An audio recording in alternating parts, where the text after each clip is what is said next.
Hola, y qué alegría dar la bienvenida a toda la audiencia a un nuevo análisis a fondo.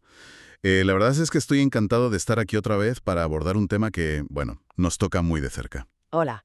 Sí, es un placer y sobre todo con la misión que tenemos hoy, que tiene tela literalmente, porque el objetivo de hoy es coger una montaña de datos, informes súper densos y extraer exactamente el conocimiento que de verdad importa. Exactamente.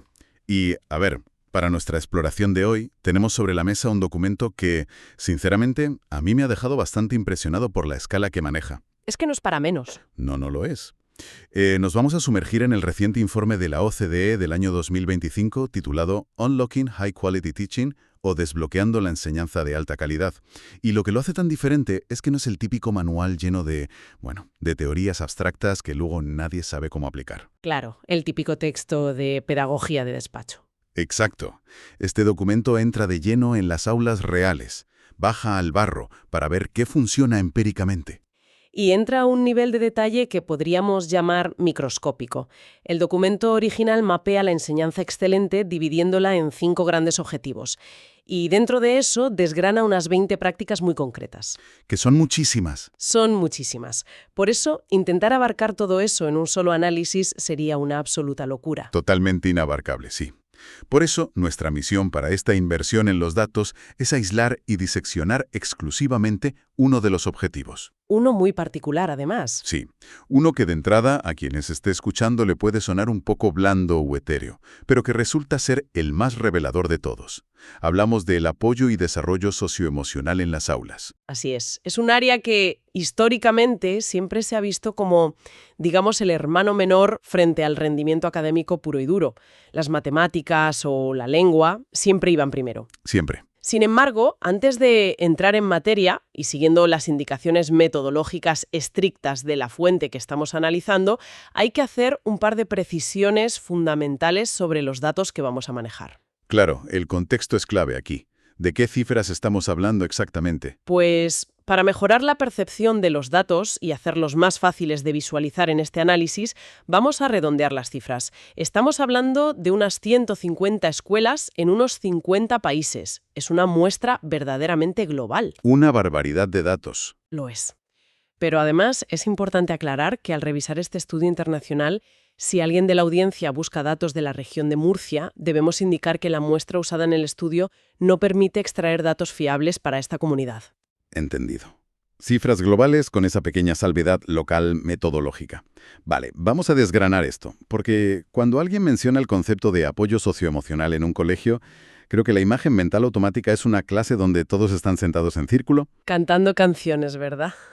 Eso es, cantando, cogidos de la mano y siendo extremadamente amables los unos con los otros. Suena que el objetivo principal es simplemente que todos se lleven bien y ya está. Y ese es precisamente el primer gran mito que desmonta el informe. No estamos hablando de ser amables por ser amables. Aprender, por su propia naturaleza neurológica y psicológica, es un acto de enorme vulnerabilidad. Estás enseñándome que tienes la voluntad de estar aquí conmigo y no por otros. Estás listo para aprender juntos sin que yo tenga que forzarte tanto. Vulnerabilidad. A ver, ¿en qué sentido?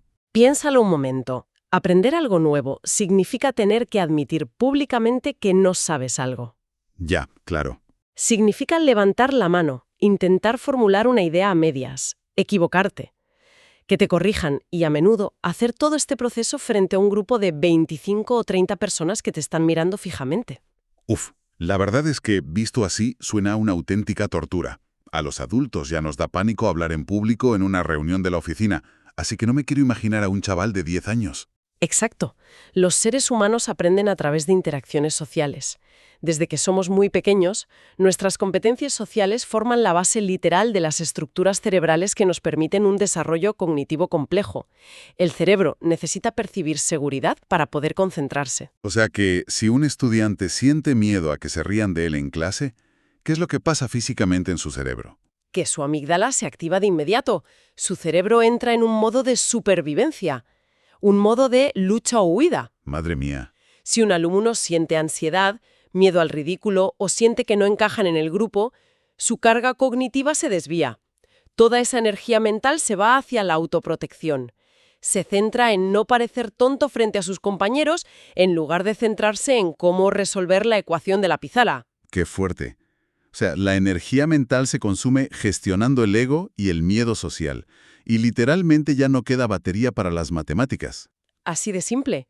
Por eso, el documento destaca que las aulas que son emocionalmente seguras no solo tienen niños más felices, es que existe una correlación causal directa con mejores resultados académicos, mucha menos tasa de absentismo escolar y una motivación brutal por aprender. Me parece fascinante porque esto cambia completamente el paradigma que teníamos. El bienestar emocional y el éxito académico no son dos caminos paralelos. Son la misma carretera. Son la misma carretera, tal cual, y el informe detalla prácticas muy concretas para lograr esto. Menciona, por ejemplo, que no basta con colgar un cartel con las normas de convivencia el primer día de clase en septiembre y olvidarse hasta junio. No, eso no sirve de nada. Hay que reevaluar las expectativas y las normas a menudo, construyéndolas de forma activa con el propio grupo. Es un proceso continuo. Y otra práctica fantástica que destacan en este bloque es la celebración activa de los errores. Y ojo, que no se trata solo de tolerar el error, ¿verdad? Es decir, no es solo el típico, bueno, no pasa nada por equivocarte, inténtalo otra vez. No, es ir un paso más allá. Es el profesor diciendo en voz alta: ¡qué error tan interesante! Gracias a que has fallado en este paso, toda la clase acaba de entender por qué esta fórmula no funciona así. Le dan la vuelta por completo. Totalmente. Es utilizar el error como un trampolín visible para el conocimiento colectivo. Y hay otro detalle en el informe que me ha encantado sobre cómo cultivar este clima, que es el fomento de los momentos de alegría. Pequeñas interacciones, un chiste en el momento adecuado, un reto divertido al empezar la mañana. Crear una calidez que haga que el aula se sienta como una comunidad de verdad. La alegría también es una herramienta pedagógica. Y para conectar esto con el mundo real, fuera de los muros del colegio, vale la pena que cualquier persona de nuestra audiencia reflexione sobre esto, porque esta seguridad psicológica de la que hablamos, esa certeza de poder proponer ideas descabelladas o admitir un error sin ser castigado, es el santo grial en el mundo de los negocios. Desde luego. Es lo que marca la diferencia entre un equipo de trabajo que se estanca en la mediocridad y uno que innova de verdad. Exactamente. Los estudios corporativos más avanzados demuestran que los equipos más productivos y creativos en las grandes empresas no son los que juntan a los individuos con mayor coeficiente intelectual. Fíjate, cualquiera pensaría lo contrario. Pues no, son aquellos donde existe la seguridad emocional para asumir riesgos. Así que, en el fondo, lo que estas escuelas del informe están haciendo es entrenar la competencia profesional más demandada del siglo XXI, pero empezando a los 7 años. Es prepararlos para la vida real en toda regla. Y hablando de cómo funcionan los equipos y las relaciones, aquí es donde se pone realmente interesante. Hablemos de cómo se construye esa arquitectura social en la práctica. Porque el informe divide las relaciones en el aula en dos frentes muy claros: profesor-alumno y alumno-alumno. Y empezando por los profesores, no podemos creer que la confianza surja sola simplemente por compartir un espacio físico durante 9 meses. Desde luego que no surge por arte de magia. Requiere decisiones increíblemente conscientes por parte del docente. Requiere hacer tiempo en horarios que ya están saturadísimos para tener charlas individuales. Requiere validar la identidad y el contexto particular de cada alumno para que puedan mostrar su yo más auténtico. Y aquí, el informe nos lleva a un ejemplo espectacular en Letonia, al Marupe State Gymnasium. ¿Qué hacen en Letonia que sea tan diferente al resto? ¿Es algún tipo de magia educativa? Hacen algo mucho mejor que la magia, lo sistematizan por completo. Allí no dejan el clima del aula a merced del carisma natural que pueda tener un profesor determinado. Claro, no todos los profesores tienen ese don innato de conectar. Exacto. Lo que hacen es organizar reuniones periódicas de aprendizaje entre pares. Los propios profesores se sientan juntos a analizar su propio comportamiento. Por ejemplo, analizan cómo están formulando los elogios en clase. Un momento, a ver si lo entiendo. Analizan cómo dan elogios, pero no basta con decir: «Muy bien, chaval, buen trabajo». Para nada. En estas sesiones analizan si el elogio es demasiado genérico o si realmente demuestra un interés genuino por el esfuerzo específico de ese individuo. Calibran si están haciendo preguntas personalizadas que demuestren que conocen al alumno mucho más allá de las notas de su boletín. ¿Qué nivel de detalle? Y no queda ahí. La dirección del centro les hace evaluaciones anuales formales sobre este apoyo emocional explícito. Es como tratar la inteligencia emocional con el mismo rigor técnico y sistemático que se le aplica a la sintaxis de una oración o a la física cuántica. Esa es exactamente la idea. Y luego tenemos el otro gran pilar de esta arquitectura, que son las relaciones entre los propios alumnos. Aquí los profesores actúan como verdaderos arquitectos sociales. Claro, no puedes juntar 4 pupitres de cualquier manera, decir, venga, haced un trabajo sobre el sistema solar y esperar que no acaben tirándose los lápices a la cabeza. Imposible. Hay que diseñar esa interacción con antelación. Hay que enseñar a resolver conflictos. Y aquí el estudio nos lleva a Sudáfrica, a la escuela Westville, que pertenece a la red de Keller Education. ¿Y qué enfoque tienen allí? Ellos organizan talleres bianuales liderados por expertos externos única y exclusivamente para que los alumnos desarrollen sensibilidad hacia diferentes habilidades socioemocionales. Les dan las herramientas reales para entender qué siente su compañero y cómo mantener el respeto cuando hay desacuerdos evidentes. A ver, suena precioso en la teoría, la verdad. Pero me pongo en la piel de un docente que esté en la trinchera del día a día, con un temario larguísimo que cumplir, presiones enormes para los exámenes finales de la EBAU o de junio. Si un profesor tiene que parar la clase 20 minutos cada vez que 2 alumnos discuten por un rotulador o por un malentendido en el patio, ¿no estamos sacrificando el tiempo de aprendizaje real de las matemáticas o la historia? Es una duda muy lógica y muy común. Pero lo fascinante de esto es cómo el informe nos obliga a cambiar nuestra definición de lo que es el tiempo lectivo. Tradicionalmente, un conflicto entre niños se ve como una interrupción molesta, una pérdida de tiempo. Un estorbo gigante para llegar al final del libro de texto. Exacto. Pero desde la perspectiva de la OCDE y de estas escuelas pioneras, dar un paso atrás en esos momentos de fricción, dar espacio para que los alumnos se enfríen, aprendan a regular sus emociones y hablen sobre lo que ha pasado, no es perder tiempo en absoluto. Es una inversión pedagógica directa. O sea que parar la clase de matemáticas para resolver un conflicto es, en sí mismo, parte del currículo oficial. Totalmente. Porque si no resuelves esa barrera emocional en ese momento, el cerebro de esos 2 niños no va a procesar ni una sola ecuación matemática de las que expliques en los siguientes 40 minutos. Van a estar ahí rumiando el enfado y la injusticia. Justo. Gestionar el conflicto es invertir en la capacidad de esos estudiantes para aprender a colaborar hoy, mañana y dentro de 10 años. Y es cambiar el chip por completo, desde luego. Y esto me lleva de lleno a una duda casi filosófica que siempre surge cuando se toca este tema. Hay niños que parecen nacer siendo pura empatía, todo amor y comprensión. Y otros que, bueno, les cuesta un poco más, son más reactivos. ¿Se nace con resiliencia y autocontrol? ¿O de verdad se puede enseñar como quien enseña a sumar? Durante décadas se pensó que eran rasgos fijos de la personalidad. O lo tienes o no lo tienes de fábrica. Pero la evidencia que presenta este informe es tajante. Las habilidades socioemocionales son altamente maleables. Se pueden enseñar, independientemente del contexto de origen del alumno. ¡Qué buena noticia! Lo es. Pero ojo, aquí el informe lanza una advertencia metodológica enorme sobre cómo estamos intentando enseñarlo. Hablan de un problema académico grave llamado la Jingle-Jangle Fallacy, o la falacia del tintineo-tintineo. Vale, la falacia del tintineo. Suena al título de una canción navideña. ¿Qué significa eso exactamente en el contexto de la educación? Es un caos lingüístico monumental en el mundo de la investigación. El jingle ocurre cuando usamos la misma palabra de moda para describir comportamientos que no tienen nada que ver el uno con el otro. A ver, dame un ejemplo, para que quede claro. Imagina que 2 colegios distintos afirman que evalúan la empatía, pero uno evalúa si el niño comparte su bocadillo en el recreo y el otro evalúa si el niño sabe leer expresiones faciales sutiles. Usan la misma etiqueta, la misma palabra, para cosas completamente distintas. Vale, entendido. Eso es el jingle.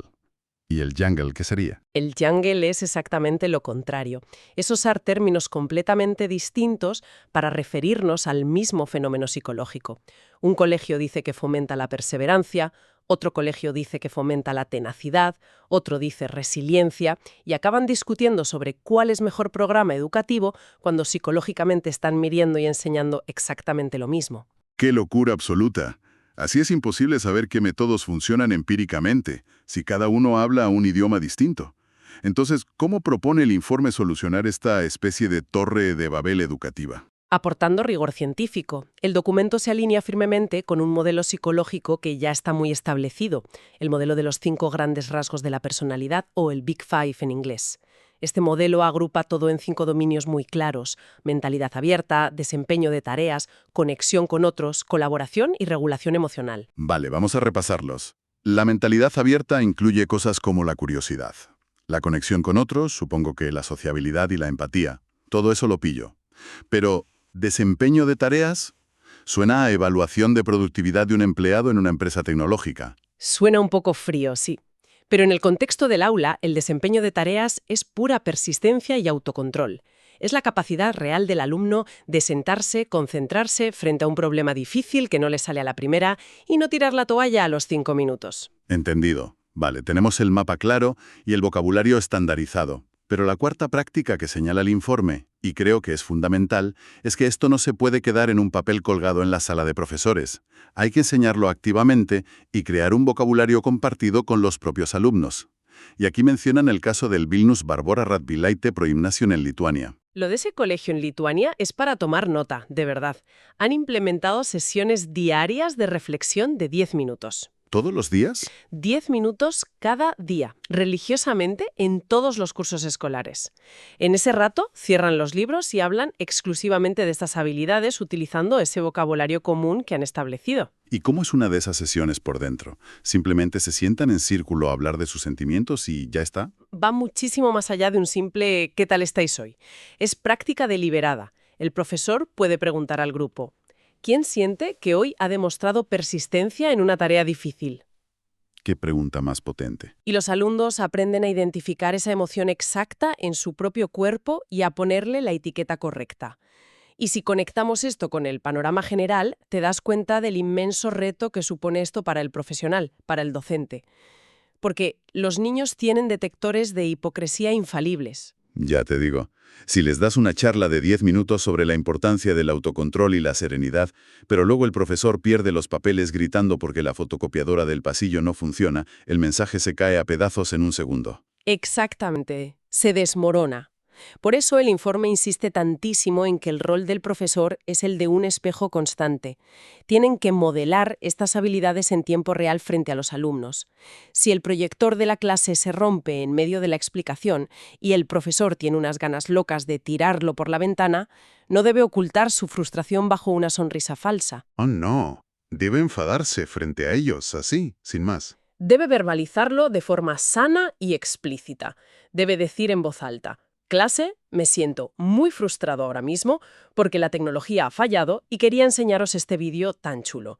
Estoy sintiendo estrés. Pone la etiqueta a la emoción. Eso es. Y acto seguido modelar la solución frente a sus ojos. Pero voy a respirar hondo un momento, vamos a buscar el libro de texto en su lugar y lo resolveremos de otra manera sin enfadarnos. Es sencillamente brillante. Es humanizar el proceso educativo por completo. Es decirles, mirad, sentir frustración es lo más normal del mundo. El enfado es humano, pero yo soy quien decido cómo lo gestiono, no dejo que la emoción me controle a mí. ¡Qué lección de vida más potente! Mucho más que cualquier fórmula química de la pizarra. Sin duda alguna. Ahora bien, todo esto suena espectacular sobre el papel. Las charlas reflexivas en Lituania, los talleres de empatía en Sudáfrica, la calibración milimétrica de los elogios en Letonia. Pero a la hora de la verdad, ¿cómo demonios se evalúa esto? Porque si enseñas a hacer raíces cuadradas, pones un examen el viernes, cuentas los aciertos con un bolígrafo rojo y listo. Pero no puedes repartir un examen tipo test sobre empatía o persistencia y calificarlo con un 8 sobre 10. Y esto plantea una pregunta importante, que de hecho es uno de los mayores dolores de cabeza históricos en el mundo educativo: la medición. ¿Cómo sabemos que toda esta inversión de tiempo no es humo, que realmente está funcionando? El informe de la OCDE detalla que los profesores deben convertirse en observadores casi antropológicos. Antropológicos. Sí, tienen que afinar la vista y buscar señales de cambio en la dinámica natural de la clase. Hay indicadores claros. Señales. A ver, ¿qué tipo de comportamientos nos indican que todo este tremendo esfuerzo socioemocional está dando sus frutos reales? La primera gran señal es observar a alumnos asumiendo riesgos cognitivos sin miedo al fracaso. O sea, el clásico niño que antes se quedaba siempre callado en la última fila por miedo a equivocarse y de repente un día levanta la mano para proponer una teoría rarísima sobre un tema. Exacto, ese es el mejor indicador. Lo hace porque ha interiorizado profundamente que su error no será recibido con burlas por sus compañeros de mesa, ni con un bufido de impaciencia por parte del profesor. Sabe que será recibido con curiosidad genuina. Su cerebro percibe que está en un entorno a salvo. ¡Qué maravilla! ¿Y la segunda señal? La segunda señal es brutal, cuando la ves en directo. Es la resolución autónoma de desacuerdos. Significa que dejan de ir corriendo a la mesa del profesor gritando «Profe, que fulanito me ha quitado la regla ante el mínimo roce». Precisamente. El educador empieza a observar que, cuando surge una fricción normal en un trabajo en grupo, los alumnos no buscan un árbitro adulto inmediatamente para que les solucione la papeleta. Se les escucha en la distancia negociando entre ellos, usando frases estructuradas como «Entiendo tu punto de vista, pero yo lo veo de esta otra manera. ¿Cómo lo arreglamos para avanzar?» Madre mía, ya quisieran muchísimos adultos en el Congreso de los Diputados tener esa capacidad de negociación y de escucha. Totalmente. Y la tercera señal va muy ligada al vocabulario compartido del que hablábamos antes. Es cuando los estudiantes, ante una dificultad académica fuerte, dejan de usar un lenguaje pobre y puramente reactivo. Ya no dicen el típico «esto es un rollo» o «soy tonto, esto no me sale nunca». ¿Y qué empiezan a decir en su lugar? Empiezan a decir cosas impresionantes como «me siento muy abrumado por la cantidad de texto que tiene este ejercicio. Necesito cambiar mi estrategia y empezar por el final para no frustrarme». Utilizan la precisión del lenguaje para establecer sus propias metas de autocontrol y superar el bache. Imagina estar en un pasillo y escuchar a un chaval de 9 años diciendo «necesito cambiar mi estrategia para gestionar mi frustración». Es que es un nivel de madurez alucinante. Son verdaderos agentes activos de su propio bienestar, no sujetos pasivos recibiendo normas morales de un adulto autoritario. Es el triunfo absoluto de la educación socioemocional bien implementada.